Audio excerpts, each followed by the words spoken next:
Healthy teeth in your mouth stimulate the jawbone through daily activities such as eating and chewing. When it is necessary to remove a tooth and it is not replaced, the bone at the site and the adjacent teeth are at a greater risk for bone loss. This can make later tooth restoration difficult. The most advanced way to restore bone or prevent jawbone loss is through bone grafting.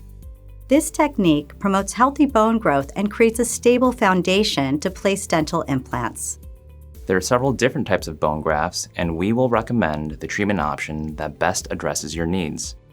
After an extraction, a special bone grafting procedure called socket preservation can be performed to protect the jaw and minimize the bone loss that occurs. Socket preservation stimulates natural bone health, decreases jaw deterioration, and provides the mouth with a strong foundation for your dental implant. Bone grafting is also common when teeth are missing in the back of your mouth, near the sinuses. A sinus lift procedure can increase the amount of bone available for successful dental implant placement.